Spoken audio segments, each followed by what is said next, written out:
Welcome back to another episode of Keoni Chats and the 50th episode for the show. And I can't say thank you enough to the 49 other people because I had my own episodes. So unofficially 49 episodes, but officially in the books, 50 episodes. So I can't say thank you enough to those 49 people that trusted me to tell a portion of their story and get it out to the public sphere and get it out to platforms, audio platforms, YouTube. And So I can't say thank you enough for those folks that really believed in me and trusted in me. And granted, these are all people that I have either close friendships with or they are people that I've experienced throughout my lifetime. So they know me, but it's not a completely blind interview, but except for a few episodes. So thank you to 49 other guests that came on the Keoni Chats podcast show and told me the story. So for the 50th episode, I wanted to take it back to the beginning where I had an idea of that I wanted to use my degree again, and I wasn't sure about which direction to go. And this also predates my stint at my current job. So Alex Moan, he is my guest today, and he and I are co-workers currently. And before we were officially co-workers, I got invited to their holiday party because this is about late December, early January, where I was about to jump aboard. And I got to meet him, and I got to talk to him for a little bit. And I knew when I jumped to this new job that I wanted to start applying my degree, start becoming more creative with, since it's the journalism and communications degree, it is creative. So I knew I wanted to use it. And once I heard him talking about how he is the videographer for the company and he also works in the marketing department, I was like, this is the guy that I need to make sure I stick to this hip and I work with him as close as I can and help him also, while also just soaking up any knowledge he is open to sharing. So unfortunately, about a month later, COVID happened, so we didn't get to have a whole lot of time to be working side by side. But I always kept up with him. I told him, like, hey, man, I got a podcast now. You pretty much inspired me to. And I kept, as the episodes started rolling out, I always give him updates on periodically to see how it's going. Because he's a genuinely interested guy in whatever activities his friends are doing. So I thought that was very admirable of him to always ask questions about that. And I would joke around with him and be like, hey, man, I would love to get you on the show. He's like, well, when you get to 50 episodes, hit me up because I wanted to make sure that your craft is better, is pristine, it's sharp. So once I got closer and closer, I was just like, it's almost game time. Let's go. So this was an interview where, I usually have some sort of guidelines, some sort of talking points. And while we did hit the majority of it flowed so quickly. You could tell, he's also a podcast host for the Black Bulb Creative podcast show. And it was, I would say I was slightly intimidated to try and keep up with him because he can get very passionate. He's very knowledgeable about a lot of things going on in the world that sometimes it is a little difficult for me to say, okay, he just talked about this topic. I gotta be able to follow up somehow or be able to connect it all. But honestly, he's such an easy guy to talk to that that kind of nervousness that's going to come with every episode because I have some idea of how episodes are going to run, but ultimately until we get there, start recording, start talking, it could go any direction really whatsoever. So thank you, Alex, for coming on and being the 50th guest of the Keoni Chats podcast show. And if you like to get notifications of when episodes are released, you can follow the show on social media. That would be KC Media 13 on both Instagram and Twitter, and then Conluke Media on Facebook. All video versions of the interview, so this one included, will go on YouTube. When you go to YouTube, look up Keoni Chats, and then you will see Alex there. And then if you would like to follow my website, keoniconlu.com, KEONICONLU.com. I also put the video version of these interviews up there, as long as my other creative content. So I do try to do a blog series. So when it comes to the DC Animated Universe, NFL draft just completed. So you'll be able to see my mock drafts. I only did one this year. You'll be able to check it out and see how I can put on my NFL analyst hat and see how well I can somewhat do when it comes to guessing what teams will do. And then, I do also do some photography. If you would have seen this about a year ago, or episodes 1 through 10, completely different, not just because the backdrop's different, but just because my comfortability has just gone, that's the only way you can get really to Alex's level, is just you got to practice. You got to always practice, be open to hearing things, and just be open to just, taking chances. So that's really what I got from this interview. So we talked, I'm not going to talk too much about the interview because I want everyone to listen or watch, because he's such a wise guy, and not like in a very snarky way, but he's a very knowledgeable guy that I felt like I exited this interview, not just having the experience to try to keep up with him, but just being able to share some knowledge. So however you are watching this, however you are listening to this episode, there you go, on whichever platform you prefer, or if you are watching on YouTube, I hope you enjoy my chat with Alex Moan of Black Bulb Creative.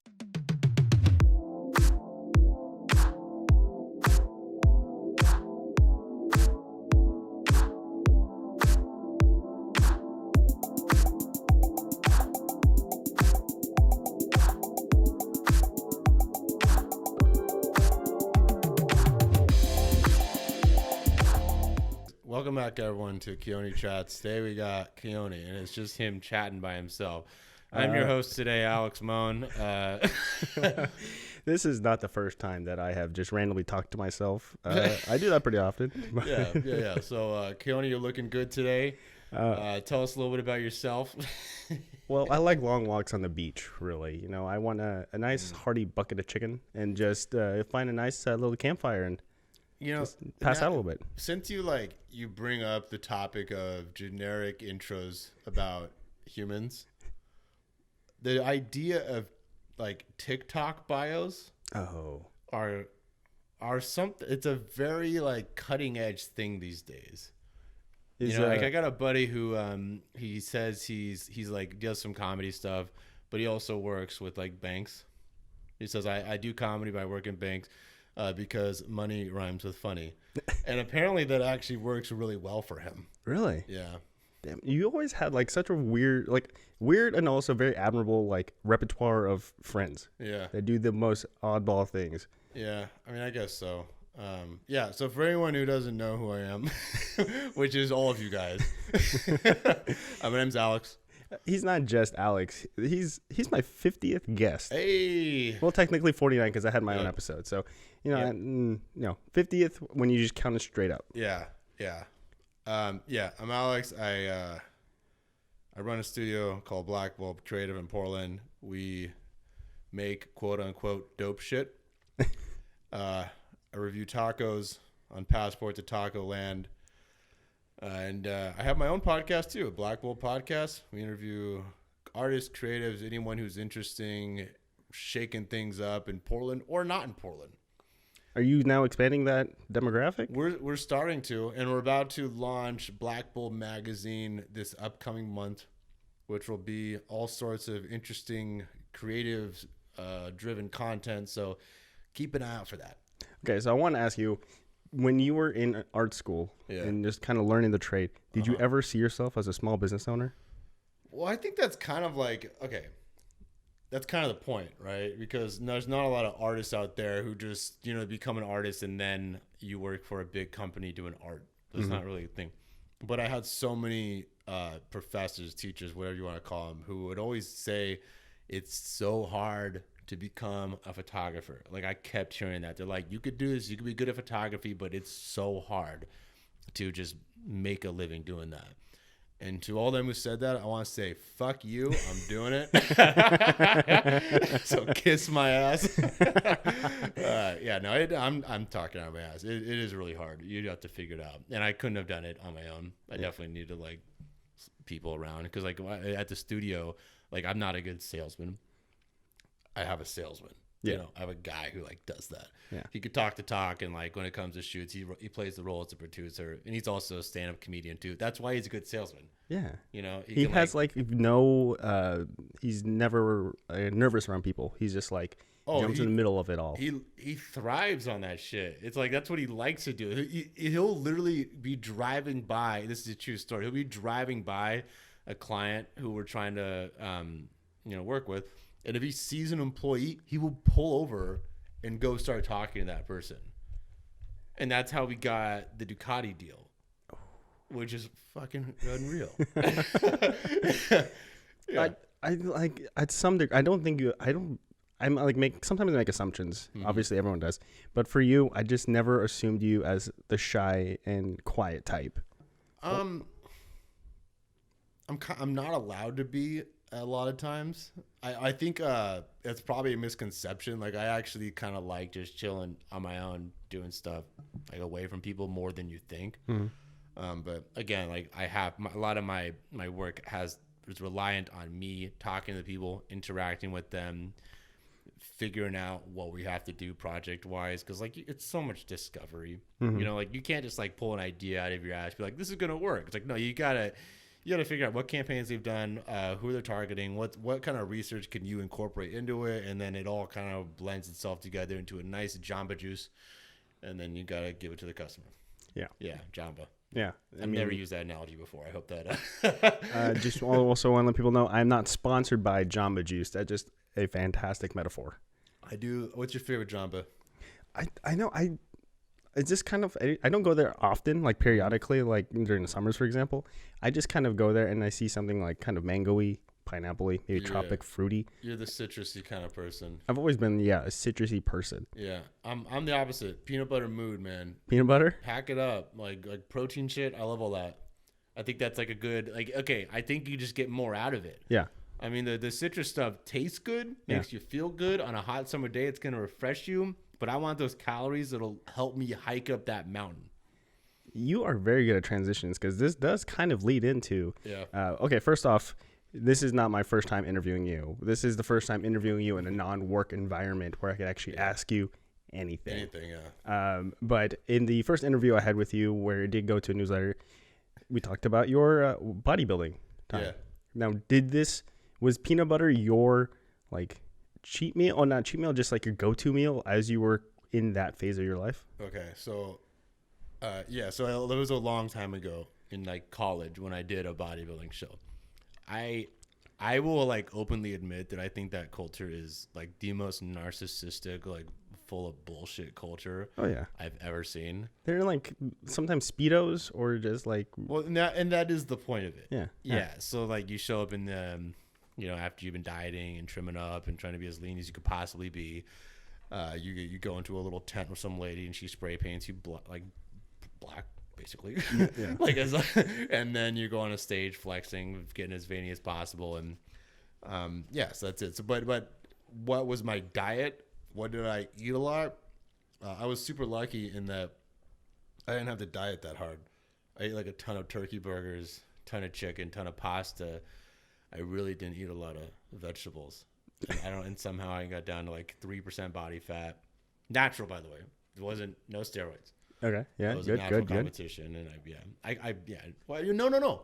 It wasn't natural. I was natural and I still beat him. That was the bigger achievement there. Yeah. Can you contribute your great metabolism to either your mom or dad, or was this kind of random combination of both? My dad was definitely a wrestler, he won state a few times and shit. He was a serious athlete. So I want to say it came from him. Mm-hmm. My mom, my mom was definitely in shape, but she wasn't an all-state wrestler, So I want to say it was probably from my dad.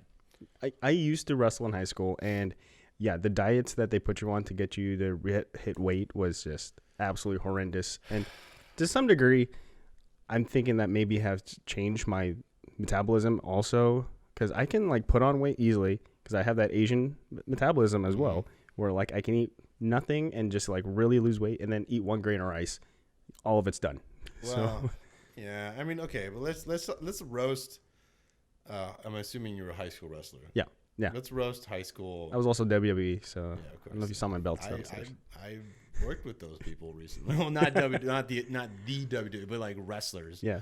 And that's I don't think they give a shit about diet. I don't They don't think care so. at all. Because all they do is just work out, so they can diet, but then they also they're working more on like the acrobatics of just wrestling in general, which is super impressive.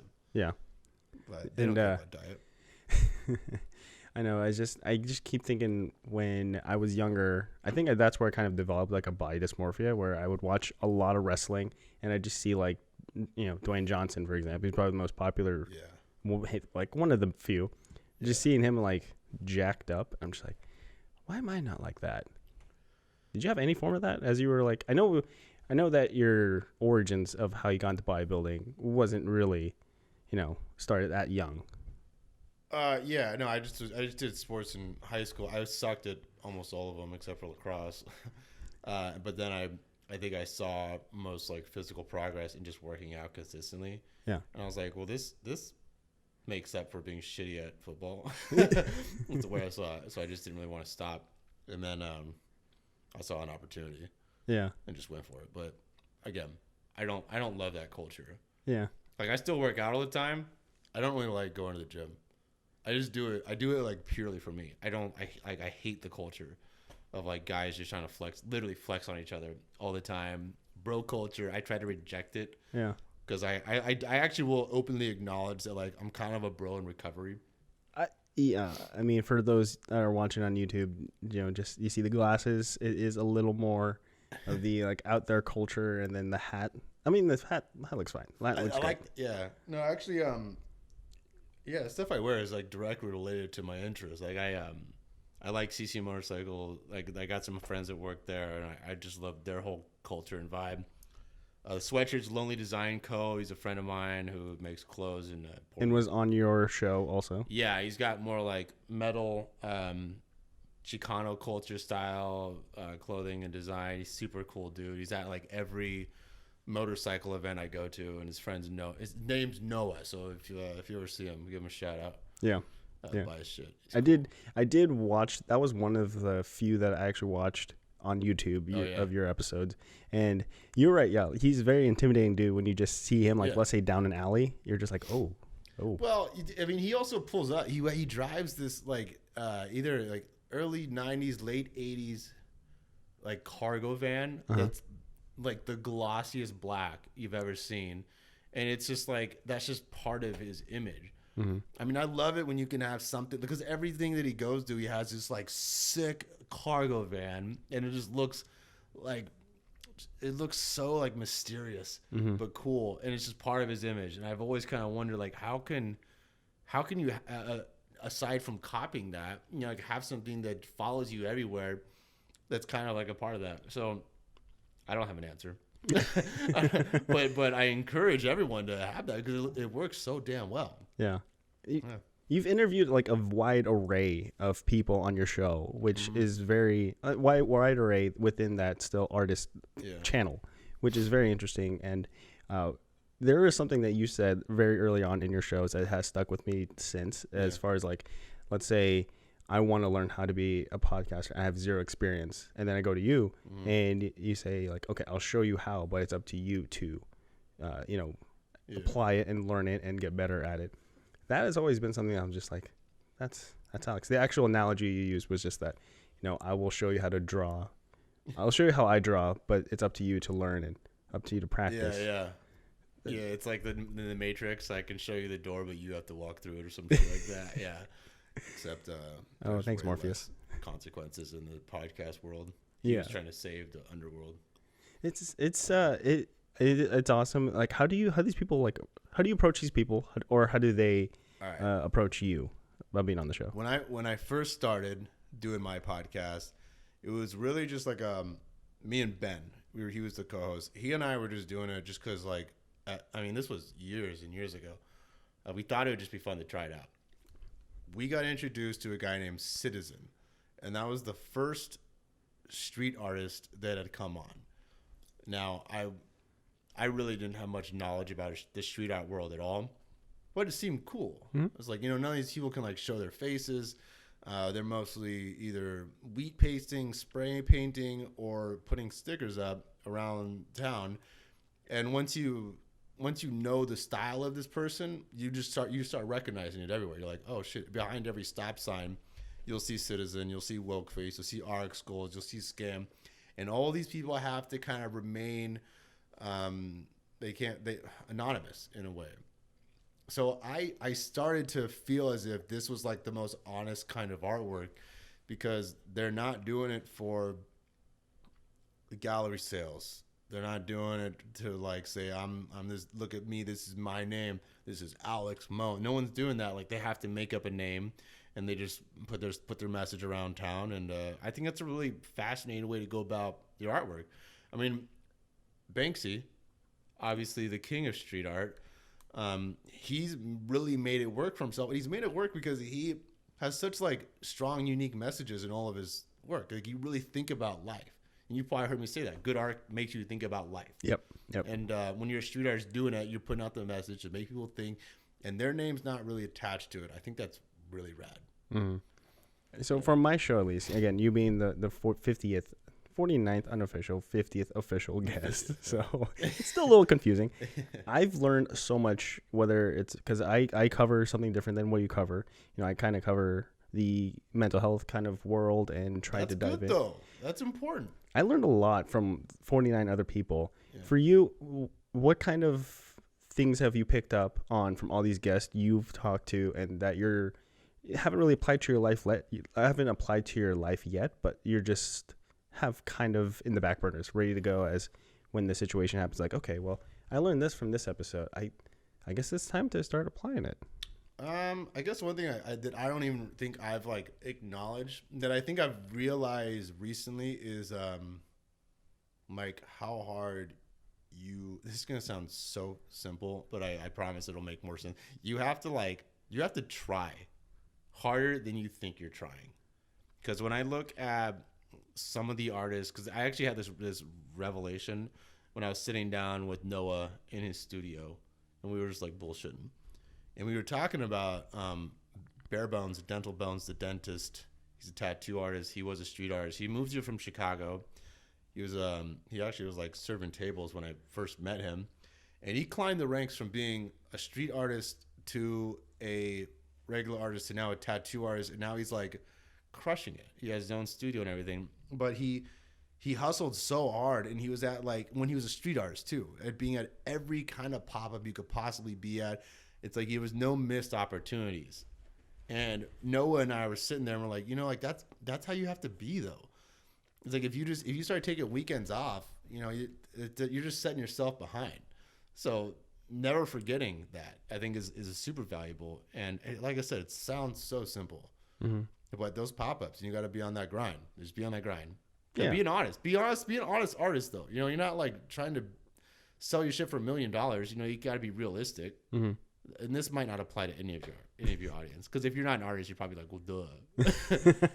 But it's really difficult when there's a pandemic and you're trying to sell art, because no one really gives a shit. No one wants to buy art when they're broke and strapped and worried that their job's gonna vanish into thin air in the next week or two. Yeah, they're not gonna risk it. Yeah, and for you and I work together on one of your two jobs. So I do. Yeah, I feel like I've always got a few things going on. You always got a few things going on. So like I've been lucky to still have this job, and you are still with the job, we're still with the company, but you're working from home, which is again perfectly fine. But if you want to come in the office, I'm not gonna say no. But anyway, so as someone that runs Black Bulb Creative, and then during the pandemic, how were the conversations with people that were worried? How did you kind of get them to still buy into Black Bulb and not think about something else, or just how do you keep them focused? Well, I thought we were fucked. Yeah, like I for sure thought that was the end of at least having a studio. I was like, well, if we literally can't film people, literally can't photograph people, the purpose of a photo studio is gone. Mm-hmm. We got a little lucky in that the landlord in the building was like a little flexible on that, and he's like, hey, I get it, everyone's desperate right now. Mm-hmm. So he kind of knocked off a little bit of rent for a couple months, and then And then we just figured it out. You know, it's like, okay, if we can't do videos, let's at least bring in other campaigns. You can film stuff. You can send it to us. We can edit it, or we could film things on our own. We can kind of make conceptual work. And then that's how we just started figuring it out. Okay. We started partnering with people who can place the ads in the right places. Mm-hmm. You know, aside from Google AdWords and SEO and all that, like whatever kind of platform can we boost it appropriately with, and getting numbers that were almost better than before. It's like, that's how you turn that shit around. Okay. So I think we're actually better now. We're better now. Yeah. Than where we were before. And that's just, you know, like rerouting your main plan and focusing more on strategy, focusing more on campaign, like an effective campaign, instead of just like a one-off video. Yeah. And that's really how we, you know, figured it out. Yeah. It was scary. I mean, I think everyone was scared. How did you keep composed? But how did you not lose your cool? Because, you know, being a business owner, that is at its own. Being a business owner at, what are you, like 28, 29? I'm 32 now. 32 now. Yeah. Okay. At a 32-year-old business owner, like, how do you keep your cool and not try to, like, jump? No, I wouldn't say jump out the window, but just like. Well, yeah. I mean, how bad do you want it? Yeah, that's true. I think that's really about it. I mean, like, I wasn't willing to just give up. Like, that's lame. Mm-hmm. What are you gonna do? Just stop? Like, I'm not just gonna stop. Yeah. It's like, you know, having a cool, like, photo video driven agency that's like kind of the dream, you know. Like, I'm not just gonna stop. So that's a simple answer for what you probably thought was a complex question. You know, I felt good about that. I was like, all right, this is gonna give me a good answer. But then he's just like, yeah, that's it. I don't know. It was scary though. That does speak to just you as a person. You know, it's just, you've always been go, go, go. But how do you fight that, you know, temptation to just take some time off? I know you said earlier that, you know, once you take that time off, then you're kind of boned. But it's also like, it's never a bad thing to try like avoid burning yourself out. Burnout's definitely real. Let me think about this. Yeah, how do you avoid burning out? I think you have to, at some point, like, this isn't even the question. I'm just talking about burnout now. It just works, man. It works. We're just free flow. I think you gotta, like, because I think it's real within the entrepreneur world. And by the way, I hate the fucking entrepreneurship world. You know what? It's like, okay, I know I said you gotta, like, hustle and, like, do your thing. Sure. But I kind of hate hustle culture. I hate it when people promote it so much. Yeah. Because I don't think you should, like, be putting out so much content about how you're, like, hustling. I think you should just be doing it. Yeah. You know, it's like, it's like when people, some people just, like, always post. Now I'm just going to be bitching about shit. People post themselves working out, but they're not really in shape. Yeah. It's the same kind of thing to me. It's like, okay, okay. No, you're good. It's just like, I was in that boat also, where it came to, like, I felt good. It's like, I'm not even in shape. I knew I wasn't in shape, but I was just like, I'm working out. Yay. But then, like, in hindsight, like, looking back at it, I'm just like, what's going on here? Why did I do this? It just makes me really think, like, yeah, you know, now that I'm shifting all of my focus when it comes to social media posting towards saying, like, Alex Moan has a podcast episode instead of being the podcast host. So it's like, there's more of a direction now. We're working out. It's like, posting those workout videos is fine once in a while. Like, if you're like, oh, I went on a workout with my mom, and I don't do that often. So that's nice. I mean, that's cute. Yeah. But it's not as doing meaningful. Okay, this even goes for, and I have, like, this theory about social media. Mm-hmm. You've probably heard this already. If it's something that's like, hey, look at me doing this, I'm totally against that shit. Okay. I think that's just, like, whack as fuck. Yeah. You know, it's like, again, going back to working out, hey, look at me working out. I get nothing from that. I think it's bullshit. Mm-hmm. Even when I did the bodybuilding competition, I never once posted a photo about it. I did do a deep dive on your socials just to, like, get a good idea of, like, what I want to talk to you about. Yeah, I saw nothing. Yeah, I don't. Yeah, I mean, there were definitely a lot of sketchy photos of me on the internet. Oh yeah, there's definitely those. But yeah, I don't really. I just think it's dumb, and I probably have, like, morphed this idea in the past 5 years, but I actually haven't even posted anything on my personal Instagram for over a year. Yeah. I do some story stuff.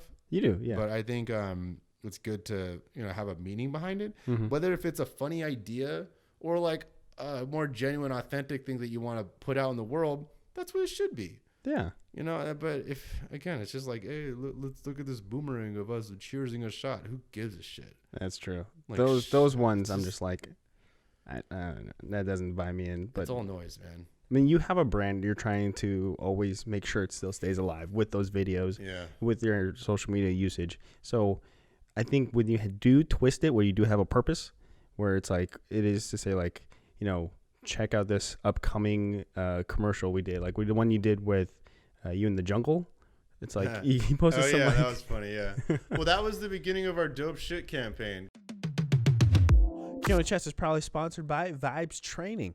Dylan Vibes is a good friend and former guest of the show. And after he did his time as a trainer for those big name circuit companies, he wanted to try his hand at being his own man and being his own boss. And he opened up Vibes Training. So go to Instagram and look up Vibes Training PDX. Also give that a follow. And you'll see a range of workouts that he's doing outside, which is perfect because as we are heading into summer, then the sun's going to be out longer. And I know for myself, I want to be outside, get some fresh air, get some sun, get a little color. Also, I don't know how much color, but just a little bit is never going to hurt. So once you just get an idea of the workouts, you go to vibestraining.com, click on the blue button at the top of the screen to become registered and become a client for Dylan. After you fill out that form and click submit, you'll be prompted to download an app that will give you a multitude of workouts ranging from 5 to 60 minutes. And it could require you to need some dumbbells, bands, barbells, or if you don't have any of that, that's fine because Dylan has made a fitness workout that can be used with everyday items like a backpack or step stool. So I thought that's pretty cool because I have 3 backpacks, so at least 3 backpacks.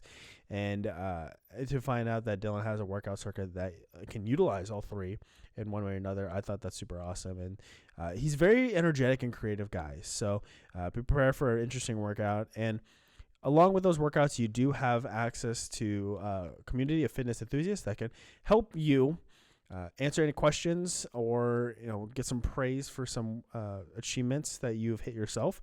But you'll have others you can reach out to, and you can build a team. You can build not like emotional, but just you can build a team that can help you push yourself to higher standards. The app is where you can also track your personal progress through your fitness journey. So it's always great to have a spot where you can access your progress because if, let's say, I know when I was at the gym, I would try to remember what I did last time, and the next thing I know, I just did the same weight like for the last 3 weeks. So it's no progress at all.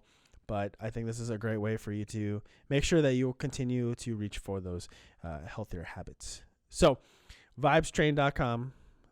Go to Vibes Training PDX on Instagram. Follow that one. Get registered on the website and become Vibes Fit today. Because we were starting to realize that not all the work we were doing, that we weren't as excited about it. And we wanted to say, all right, this is the moment when we're only going to make dope shit. Which later on we realized that it's hard to put out ads where one of the main words you say is dope shit. that like Facebook and like Google, they don't like that. But I'm not willing to change it to dope stuff. Mm-hmm. So we're keeping it with dope shit. Yeah, you don't I feel like you don't censor yourself. You put what's out there, and then if they don't like it, they don't like it. But you're still going to stay true to yourself. Yeah. But I mean, okay, this goes back to the burnout thing. Yeah. Now that I'm thinking about it, it's like, if you're not that excited about it, that's how you get burnt out. Then you're going through this repetitive motion of editing stuff you don't want to edit. I mean, I don't understand how accountants do it. Oh, God, I do not get it. That is the most, you're looking at numbers. Yeah. But again, I'm just a different person. I can't understand it. And we work with a lot of those kinds of people. And they get excited. I don't know how they do it, but they do. I mean, it's we are the creative types where we like a project that's going to give us something different, A, or then something different, B. So when I hear, like when I was in college, talking to some people like, oh yeah, I'm an accounting major. I'm just like, what? Like science-wise, what though? Like when I hear people like, oh, I'm a science biology major, I'm just like, okay, so how big is the brain? Let me know when to stop. Because that just takes a lot more brain power when I just want to have the things come naturally out of my system. Yeah. I don't know. I also think college is like college on its own. When you hear someone, they're like, I'm a business major. You're just like, you don't know what you're doing. Like, you have no idea what you're doing. You're a business major? Like, that ain't shit. There's Like, that's not a major. That's just the umbrella term. It's like, oh, you learned what an LLC is versus an S corp. Good for you. Yeah. Now, Like, what are you gonna do with it? but I guess there's probably some accounting classes in there, another soul sucking bullshit. You know, speaking of college, like, even people that go into advertising and marketing, I don't know what they're getting at either. Yeah. Like, because I know that there's like, you could study the analytical side of marketing. Sure. Yeah. Being able to understand that is important. But the landscape of advertising and marketing changes so much, so fast every year that everything has to be so dated. Oh yeah. It seems like they're just teaching you old shit. It might as well be a history lesson on advertising. To some degree, I never took like a college level marketing class. I took like high school marketing. Yeah. But they were never using any textbooks. It's like always PowerPoint presentations that I hope, fingers crossed, that they do update. Because if they do teach us like old stuff, because it is growing. You've said that in our last interview where it's like, you know, you thought it was just, doing ads, but then it's like your brain just expanded like crazy. I don't know. I'm not sure. Yeah. I'm just not sure what they're getting at. So, you had done, I guess you didn't really title them sessions, Black Bulb session podcast episodes, but you like until a little bit later on. So you were doing where you just talk with the artist, and then tell me about that shift towards sessions. The shift towards it went from Black Bulb strategies to sessions. I got that mixed up, so I apologize about that. Oh no, those were different things. We kind of changed the name of the podcast to Black Bulb Strategies. By the way, I am not like concrete, obviously, with like the decisions I make. Sure. Because we were gonna have Black Bulb Strategies, where it was strictly like our sales guy, who's a great businessman, never went to school for business, and he would sit with us when an artist, and we would just like talk about their work, talk about what they've done, what they haven't done. And he would like give practical advice, and that's all strategy based stuff. And I thought that was really fascinating. And then I was like, well, he should just be on every podcast, and we should just kind of incorporate that into every single one. Because, I mean, even though the artists, they talk about life, things that impact them, directions they're going, strategies they use to keep their mind sane, there's still ways to apply practical information into their everyday practice. Yeah. Then we started doing musicians. And this was when everything was shut down. No musicians were playing at all. And I figured, why not create a space where all these hungry musicians can perform some stuff?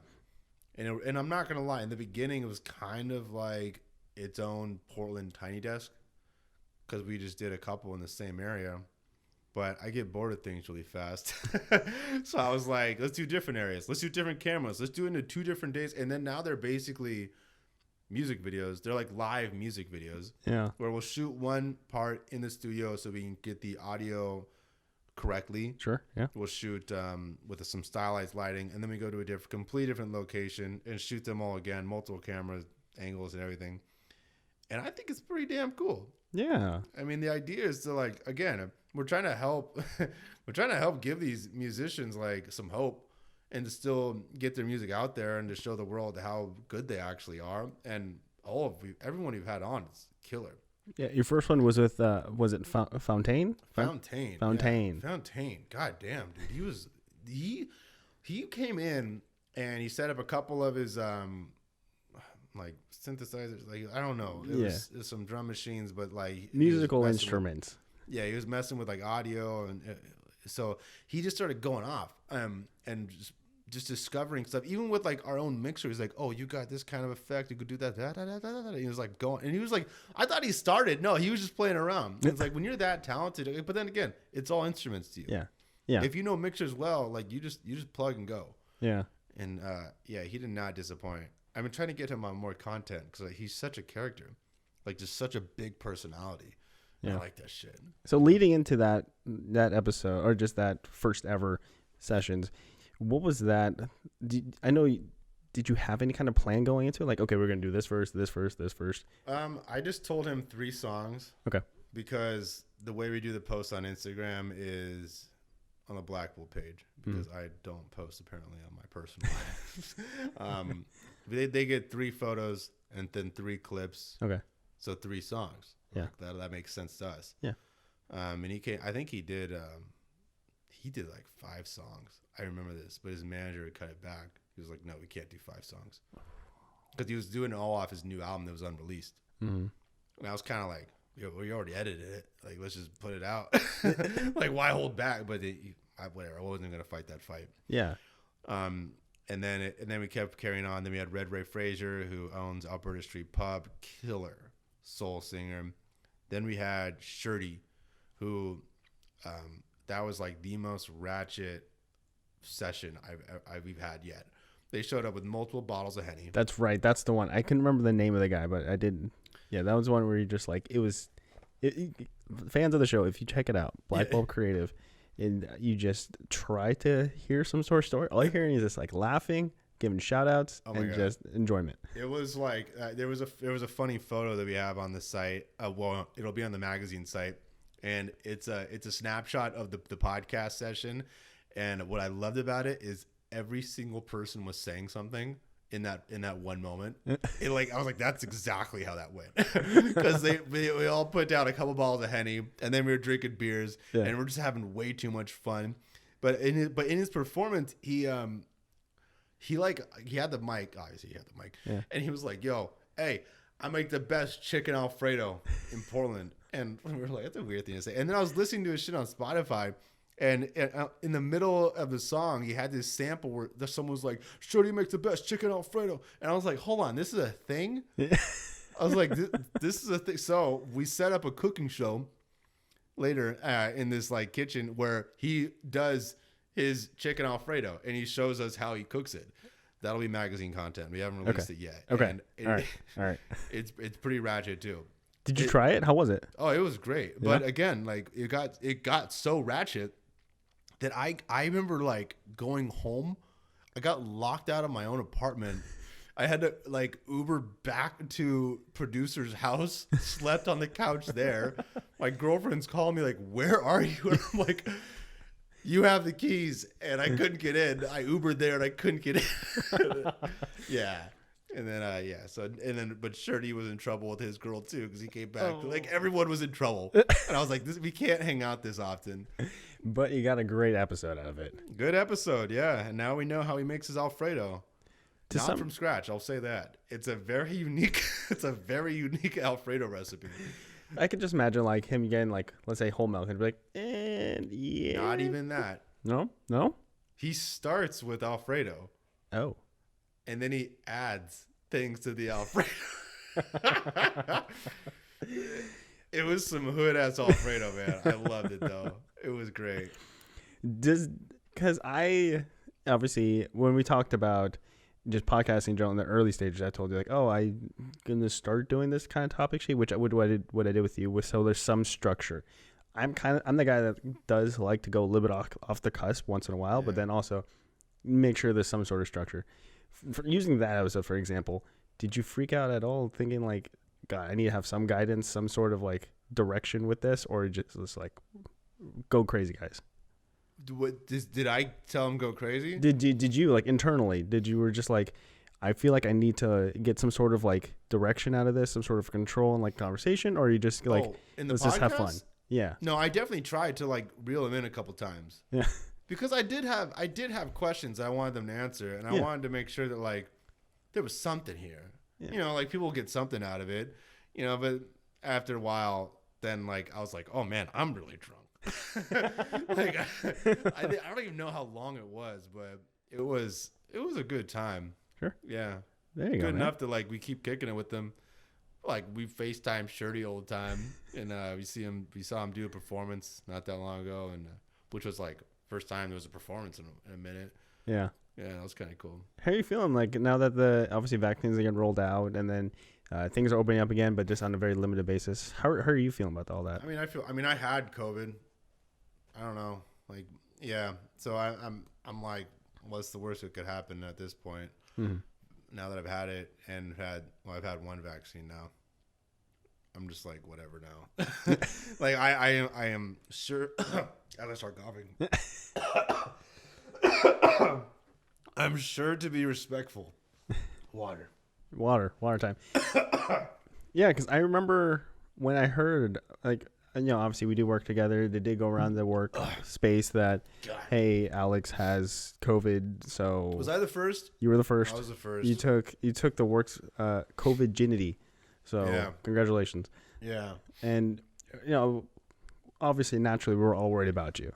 You talked about it for a little bit, Yeah. but what was your biggest fear out of that? Because other than potentially spreading it to someone else, what else is your fear when it came to having COVID? That was only it. I was afraid of giving it to my parents. I knew that.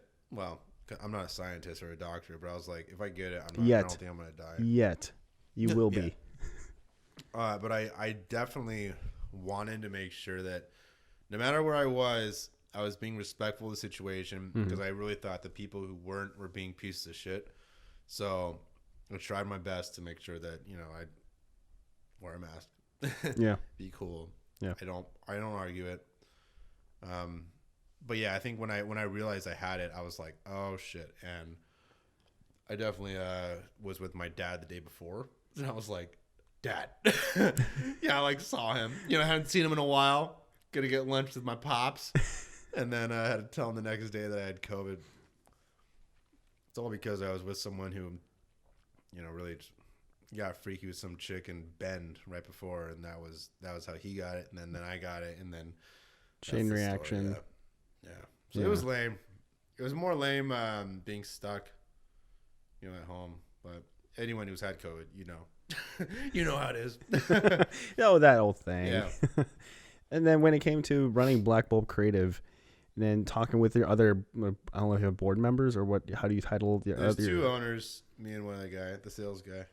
Like, how was that conversation? Like, I mean, obviously everyone's running things from home, so I think the day-to-day operations probably wasn't too much of a change. But how was that? Well, no, it affected us for those couple weeks for sure. Because again, we were like starting to figure out how to do shoots at that point. Again, well, when was this? This was like around Thanksgiving. Yeah, that's right. My COVID messed up my family Thanksgiving. That's for sure. I remember that. But yeah, I think that's when we were like hopeful that we were going to have a good holiday season, and it definitely screwed that up. And in terms of the business, yeah, it definitely screwed up the business a little bit. Again, had to cancel stuff. I think I had a couple shoots that we had to just bail on. Although I had some edits I could have stepped in and done. But yeah, that's about it. Not that interesting of an answer. During that time, did you worry about just saying that you had COVID, or you just be like, we have to cancel this just to say cancel it? Were you open about it? I think I was more eager to reschedule. Gotcha. I don't think I would. I don't see the shame in it that some people do. It's like, look, it's a super contagious virus. Like, that's it. It's not like everyone who gets it is being. They're not like all fucking horses, and that's how you get it. You know what I mean? Like, it's anyone can get it here. Yeah. So I live downtown. I'm super prone to get it. You're around a lot of people versus me that's living in the kind of Beaverton outskirts area. Dude, even still, man, you see people. Yeah. It's like I don't get the shame part. Yeah. Just be real with people. You got it. I told people I got it. I'm telling you on this podcast that I got it, and I'm okay. Still here. But Still here. A lot of people aren't okay, and that's why you got to be careful. Now that you got your first vax again, things are opening up again. How are you eager to do some shoots? Are there any, like, obviously you don't have to say like who you're doing shoots with, because if you want to keep that hush hush until it's officially released, but how are you kind of managing that excitement to get back to the normal kinds of photo shoots?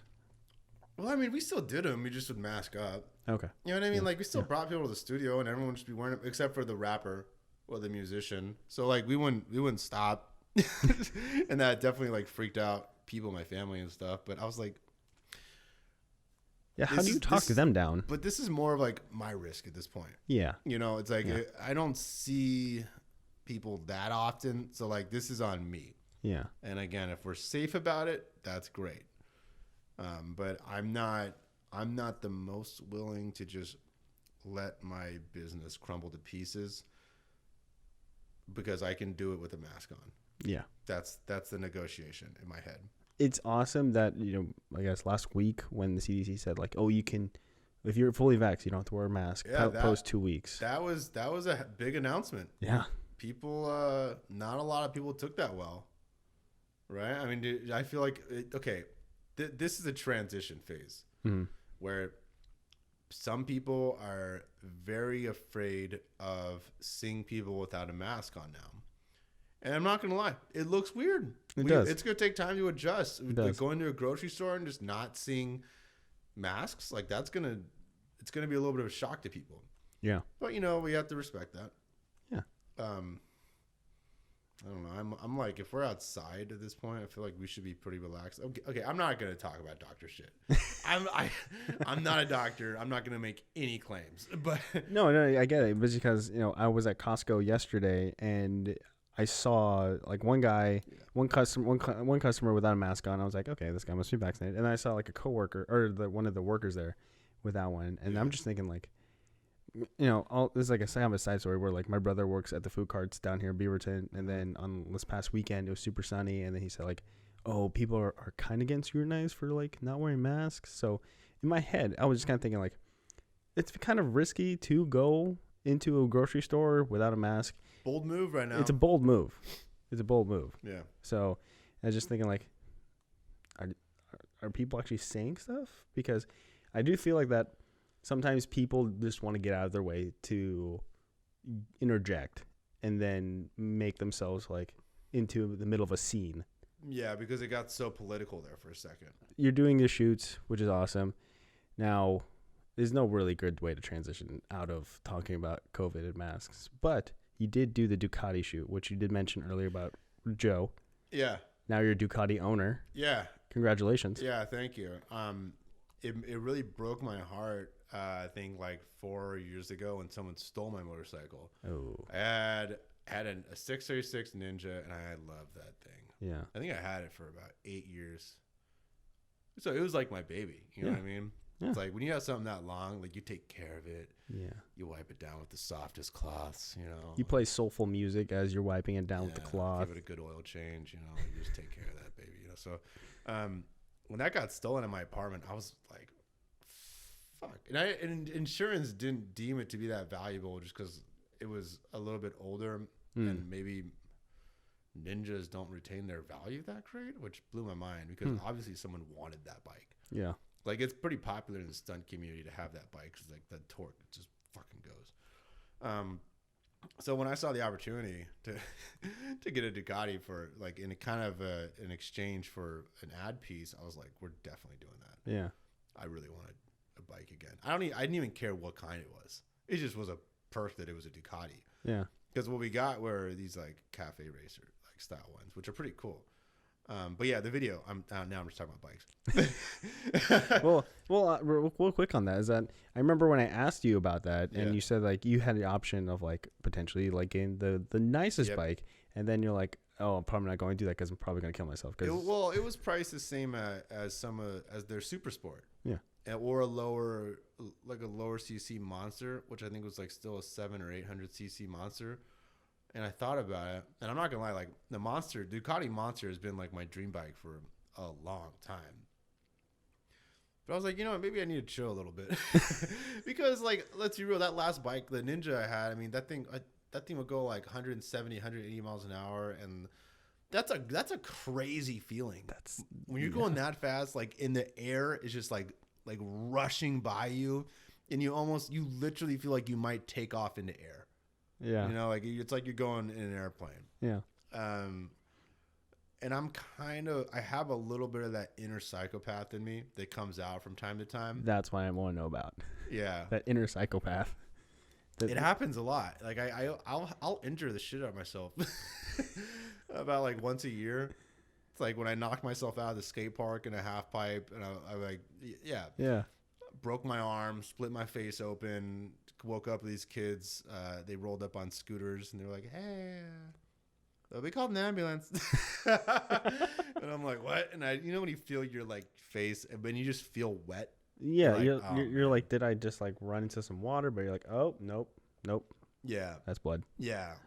So and then like this past winter, I kind of screwed myself up on a handrail snowboarding again, just getting a little crazy, doing some board slides, thinking I'm good again, and then you clip the front and face plant. You forget you have hands, and then I broke my nose. Yeah. So the inner psychopath in you. Let's just go with that title. Because it sounds pretty good. Where'd it come from? Do you have? Can you see like your dad was a wrestler? Yeah. Was it from him or is it from your mom? I don't know, man. I think it's an adrenaline thing. It probably is. Probably from both. Who knows? Probably my dad. My mom's pretty like she's not like that. But even with like photo shoots, I always tell them I like doing guerrilla stuff more. Like we'll be actively we'll go to a location, they'll be actively trying to kick us out, and I say don't stop. Like that, we were doing Andy Bashir's video. We were shooting behind this I won't say who it is. I don't want to throw them under the bus, but like they were setting off. They were like firing up these like alarms in the area and shit. And I was like, just keep going. Like they're gonna try to kick us out, but like we're gonna get this done before anyone shows up.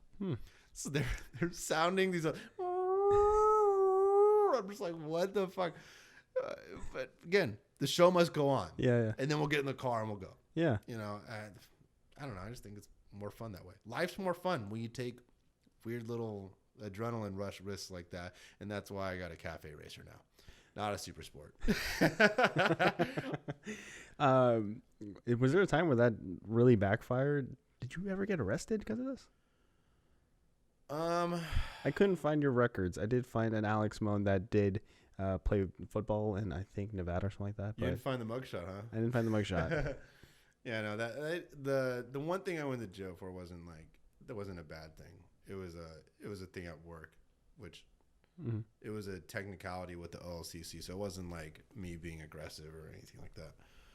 I don't know. I haven't gotten in too much trouble. Okay, so a lot of the times you said just keep going. It worked out in your benefit. Yeah, I mean, you just gotta have fun with life, Yeah. So that's another lame answer to what you were probably thinking is a crazy. I'm probably leaving some shit out. I don't want too much to backfire on me. Don't worry. This is called Keoni Chats, not the Keoni blackmails Alex into giving him a job at Black Bulb Creative. Kind of a long title anyway, so it's like, let's shorten that up a little bit. Courtside Keoni Chats. Oh, it's back great. in court. Emphasis like underlined 3 times. Yeah. Like, did you ever have that kind of overthinking times, or when you're being your inner psychopath? Do you ever like have that overthinking of like, okay, this is gonna happen, and then this is gonna happen, then this is gonna happen before you even take a step? I've had a lot of concussions, so usually I just feel the impact and I don't remember much after that. Oh, okay. Yeah, like I always know like this is not gonna end well. Okay. And then I just kind of wake up. I always knock myself out. That's not a good record to have. Yeah, you're right. that's a fact. Yeah, but I think it's because of that. I guess the concussion thing was another reason why I was like, maybe I shouldn't get a super sport. Like it's just, you gotta chill out a little bit. I don't skate as much as I used to. I was even wearing helmets when I was skating again. I still would always wear a helmet. Yeah. And then I don't know what else I've done past that, but yeah, my motorcycle helmet is probably the most advanced technological motorcycle helmet you can have now. It's got like insane brain protection because I don't want to be brain dead. Okay, when you work at a creative industry, you have to make sure your brain is okay. Yeah. Now, I think some of the concussions might allude to more wacky ideas that might benefit me, down the road, but. Yeah. I'm just trying to be very optimistic right now. And is that really worth the wacky ideas to potentially damage your brain more? I don't know. I mean, my business partner and I we both like have lived kind of rougher lives like that. So like he's actively training for an MMA fight. Yeah, like we Is this Joe? Joe, yeah. Okay. Yeah, so he's your co-host. I think it's he's been a co-host a few times, and you know it's him when he's talking. Yeah. Like he's not afraid to. Like he got a bike too now. I don't know. He played sports. He got his head hit a lot. He's kind of like me, but that's why we worked well together. Yeah. So but what we just said, I kind of picked up that you're kind of now. Are you worried at all about how you're going to end up? Because I know when I was playing football, I think also again in that A, B, C, D kind of pattern of thinking, it's like, okay, I get 2 concussions, and then I also watch NFL, and I hear that these players that have like multiple concussions having worse. No, I'm not worried because those guys, they don't take breaks. Keoni Chats is proudly sponsored by Cove Hard Yerba Mate. Josh Mackler is a good friend and former guest of the show, and after his episode where he talked about the origins of Cove, I was curious as to how yerba mate tasted in general. So I've always saw those yellow cans that said yerba mate on them, but never really took that step into trying them until Josh's episode. And once I got that baseline understanding of what yerba mate tastes like, I was like, okay, so how does it taste with alcohol? So a little bit after his interview, he was very gracious and sent me a package of all 4 of his flavors. So it was a mojito, a mango colada, you have a berry, and a lemonade flavor. I'm very much a citrusy person. In this episode, I do mention that Jamba Juice, I only go towards like the mango, the passion fruit, so citrusies. They all spoke to me at different points though. So one time it was the berry, one time it was the mango colada. But either way, you cannot go wrong. It's still a great option when it comes to the summer and you want to loosen up a little bit with your friends and you don't want to feel too bloated. Because I know beer, at least beer for me, makes me feel bloated. But I still love drinking it because it's just very relaxing. So if you want to enjoy yourself with your friends and drink some alcohol and be a little bit loose but not too loose where you're making an embarrassment of yourself, I think this is the best place to go. So if you would like to try some of Josh's hard yerba mate, go to hardyerba.mate.com, hardyerba.mate.com.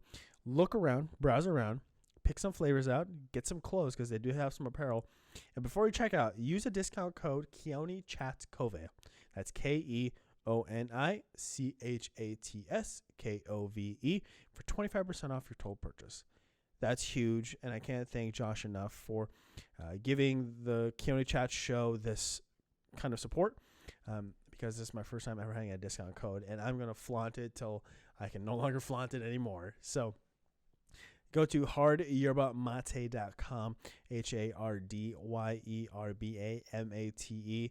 Use the discount code Keoni Chats Cove, KEONICHATS KOVE, 25% off. You must be 21 years and older to purchase any alcohol from Josh and Cove, and please enjoy responsibly. That's true. And I really think that if you get a concussion and you keep hitting your head, that's what's gonna fuck you up the most. Like whenever I had one, like I would really chill out for like 6 months. Like I wouldn't do anything weird. I mean, you feel. I don't know how many concussions you've had, but like you feel like really unstable. A little bit. And you're like, I don't want to deal with that again. So you just take a step back and make sure that's all healed up before you put yourself in that position again. And I think that's the right thing to do. Yeah. The day that I have kids, that's what I'll be looking for. Yeah. And like they'll have to figure that shit out. Well, I don't think you should keep batting yourself on the head. But then again, these NFL players, like they don't have an option. Like that's literally their job. Yeah. They can't just like, oh, my head hurts, I'm gonna like take a few months off. They're like, I'm sorry, that's not how it works here. Like, are you kidding me? No, we're paying you millions of dollars. You're gonna show up. Doctor said you're great. Who is a doctor we're paying off, and you're gonna hit your head a couple more times, and then we're gonna fire you in 2 years. Like you can take a medical leave, but then people like fans, they will backlash at that, which is also it's also a good thing, but then also it's like, yeah, fans are they're. Yeah. As 2 podcast hosts, fans. Or the concussion gives you that edge, man. Gives you that edge. You start flying like you're in like a plane and just man, go right into it. we're not a commercial airplane. We're a B-52 bomber now, man. You gotta recognize, man. We got the jaws in the front of the whole plane. Ooh, Yeah. oof. So for those that are watching, obviously with audio you can't see his audio, but you look at Alex, you don't see a guy that's been like, it's worried about his life, but you see a guy that is very much, yeah, okay, he does worry about his life. That was bad. That was a bad thing to say, but he's got it's such an interesting look to him. You do see the mustache, you see the hat, you see obviously you can't see the physique because he has a sweater on, but he is a former bodybuilder. When it comes to leaving an impression, because I know you left an impression on me when I first met you, and I'm sure you left an impression on everyone at our current work when you met them for the first time. How important is that, leaving an impression? I mean, sometimes that's all you got. So it's obviously important. You could not talk to someone and still leave an impression. I've never thought of it this way, but I mean, you should let your personality shine. If you got a good personality, let people know about it. If you got a shitty one, let people know about it so they don't work with you. Yeah. Yeah. So when it came to, there was one episode. Again, I won't name the person because honestly I can't remember who it was, but. Yeah. I said like, oh hey, I'm listening to this episode, and you're like, don't listen to it. It was not the. Oh greatest. my god. Yeah. No, I know that. Yeah. So that person, do you have any kind of like radar detectors when it comes to like the first few minutes you meet someone? You're like, okay, I think this could be a cool dude, or it's like, oh, I don't really like this person. Okay. I mean, I've had instances where. I know that I'm probably not going to get along with them. And it's not because of any social shit. Like, I like to think I'm pretty relatively woke. Yeah. But I also know there's certain people out there that are not willing to change their mind in any way. Yeah. So when I come across that person, like, you just have to recognize that and know that, we can fight, but I don't really want to. Yeah. I get sensitive, so I just don't go there. Yeah, and then if you're kind of binded to them, like let's say it is someone at work that you just know has a kind of a hard personality to work with, you find ways. I haven't found anyone at our current job that I don't have an issue working with, but it's more like at my last job where it's just like, ooh, this person can snap fairly easily. I better That's the thing. Cautious. I mean, that's just navigating the woke world, man. People, I mean, it's sometimes it's tough to be a guy, and it's tough to be a guy to people who don't like guys. Yeah. And that's it. That's really about it. Yeah. Because sometimes it's just like, it's always the man, even though you're trying to work with them and. I feel like this is cancelable conversation right now. Like, I don't want to be that. Like, we'll let that be. Moving on, basically. Yeah.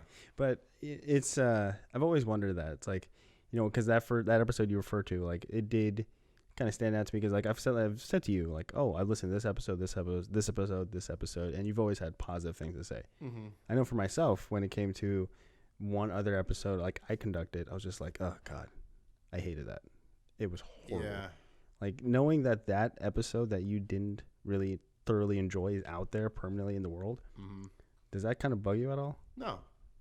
I mean, again, like, if someone, I don't know, like, it wasn't a bad episode. I just knew that it wasn't going to be as interesting as I wanted it to be. Because, like, you and I were having an honest conversation. I was like, I can't really have an honest conversation because someone's going to get triggered off something. And I'm not, again, I don't say triggerable shit, but something I say will get turned into a different meaning, and that's when I'm like, I'm not even willing to go there. Yeah. That's really about it. Yeah. Yeah. So you gotta be careful. Dude, we live in a world where everyone wants to get on people's ass about shit. That's true. It's like, even if I make a joke or crack a joke about anything, like, I'm sure there's so much stuff you could cancel me for. But you know what? Like, I'm making my own platform at this point. I'm making my own magazine. So if you don't like my shit, don't look at it. Yeah. That's kind of the point of us being our own media groups. No one's going to censor me. Yeah. And again, I'm not saying anything crazy. I think I'm pretty just normal I'm not, but we live in a world where everyone's trying to shut people up if you have a viewpoint that deviates a little bit from their viewpoint. I hate the fact that politics runs this country. I just hate it. I think it's bullshit. I think we need to get rid of that system. It should be like illegal to say that you're one side or the other. How political are you? I mean, like outside that rant, it's like, did you follow any of? But I have a feeling like if you say like, oh, I kind of like guns, or like he's a Republican, you know, like no, I just think it's like you should probably protect yourself. I mean, you know, I didn't vote for Trump, but I like having a gun. You know, like you're allowed to have that. Like that's a human right, you know. So it's little things like that people just get on your ass about. So. Yeah, I mean, I never really paid attention to politics prior to the job we're at right now because I was always, I mean, some could see it as like being negligent or just like not really like tuned in, but it's like, I have other things going on. It's like, if I want to be me without thinking like, oh, they're going to. Yeah. Okay. So when I was at community college, I filled out this form. I think it was just a voter registration. And I put, oh, I like to conserve water. Oh, I like to conserve by recycling. I must be a conservative. And then, conserving shit. Yeah, that's what I thought it meant for the longest time. And then everyone's like, someone I was hanging out with, she saw me write that down. She's like, no. I was like, oh well. I mean, no, you're sustainable. Yeah. That's the word. But even that has different meanings nowadays. Damn. I don't know, man. But then again, like living in Portland is a very people are very quick to put labels on people here. Yeah. It's just kind of it's in the air. You know, for you living in Portland, you know, Black Lives Matter it's still going on, but just not as loud as it was. The protest, all that protest, and all the rallies, and all the things that kind of took place in the heart of downtown. Yeah.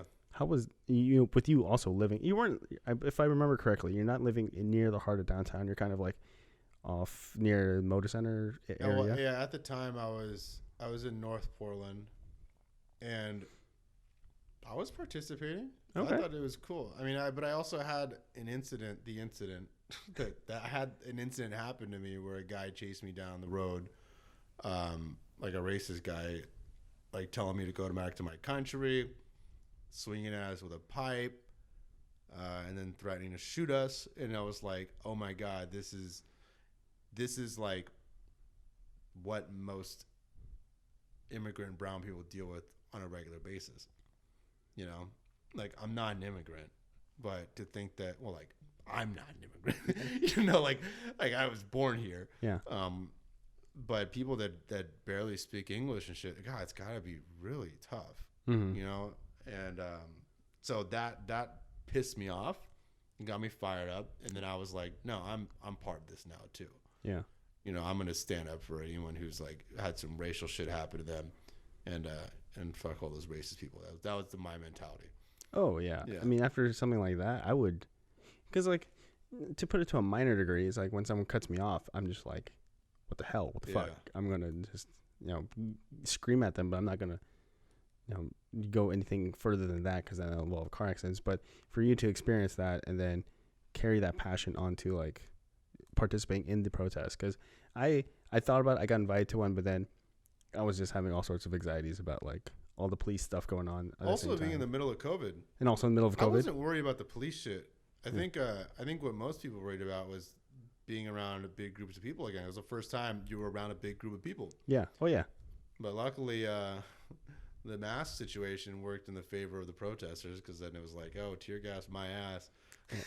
Is that did they actually say that? Like, no, okay, I was gonna say that rhymes. That's actually pretty good. Tear gas. It was just unless you had like the really intense ones that were like full face. Yeah, that was some wild shit. It was an interesting thing to like be a part of and witness, like some historical stuff. And it's good that, you know, it seems like the message is working. Yeah. People are being more conscious about that whole situation, and, you know, hopefully it pays off in the future. What have you learned from that you're still carrying with you today? That on the outskirts of Portland, there's some sketch ass racist people. Yeah. It's like you think that, because obviously being in like North Portland, that's kind of like the hub of culture, in my opinion, like in Portland. You feel more comfortable in those areas but you're not that far from some people who are willing to beat you up and shoot you because you're not the same color as them. Yeah. That's what I got from it. Yeah. Just stay out of that area. Yeah, like a little bit north. I'm terrible with directions. I just know like go this way, go that way. Like street names. I'm like social one. But like, you know, a little bit north of like Moda Center, you know, that area, that neighborhood, like kind of near Broadway. It's like I know that one's like it's fine to walk around in, but I know that's kind of like the limit of it's fine to walk in. It could get a little. Look, I mean, everyone's fine to walk in. It's just like I don't know if you go to like let me think. Yeah. Who gets injured? I think gang members get injured most, but that's a gang on gang thing. Mm-hmm. Gangs are a product of systemic racism because they are not given the opportunities they should be getting. Mm-hmm. That's what creates that issue. If you get mugged, that could be because you're being an idiot. And like you're flaunting some shit when you shouldn't be flaunting your shit and you're pissing someone off. If you just get beat up for being a specific race, that's just fucked up. Mm-hmm. Altogether. I think that's just wrong. And but you know that could be coming from hatred of other bigger issues that person has dealt with. Yeah. To put it to like somehow, to put it to like maybe, you know, someone that has an experience what you experienced in that situation, you know, like if I'm at a restaurant back when we could fully sit at restaurants and I see some lady yelling at the waitress, it's like that pisses me off. It's like it pisses you off, but it's also like for me at least, I think like a little bit deeper. It's like, okay, this is very embarrassing for this person because you're making a scene, but also it's just like, did something happen to you today? It's making you. It's kind of. Like, I think a lot of when someone acts like that, I think it does stem from childhood shit. I don't think you're not just like, well, maybe you are just mean. You could just be a dick. Yeah. It's like when people talk, okay, back in the bodybuilding world, when people talk about like doing steroids, they're like, well, if the rumor is like if you do steroids, you become an angry person. But then people would argue like, no, if you're just a dick, you're gonna be amplified dick. You're gonna be a boner. A muscular dick. You're gonna be a bigger dick. That's basically what's gonna happen. Yeah. So I guess like if you have dealt with some sort of childhood trauma, that's gonna amplify as you grow older. Yeah. You're not gonna know. You're not even gonna know that it's happening until you catch yourself yelling at a waitress. That doesn't make it right. Yeah. You know, I guess the point being is just, you know, take care of your young. How was your childhood, by the way? How what? How was your childhood? It was nice, normal childhood. I didn't have a bad childhood at all. Yeah. You know, good family. You know, I got nothing to complain about. Yeah. Yeah.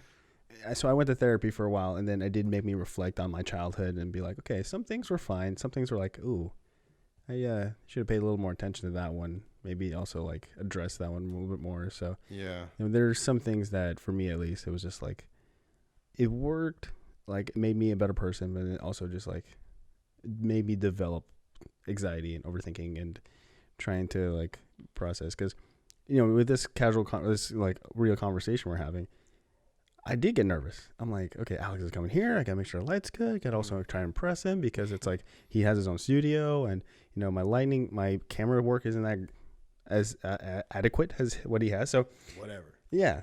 So it's sometimes hard to really function with that, but it sometimes it just works.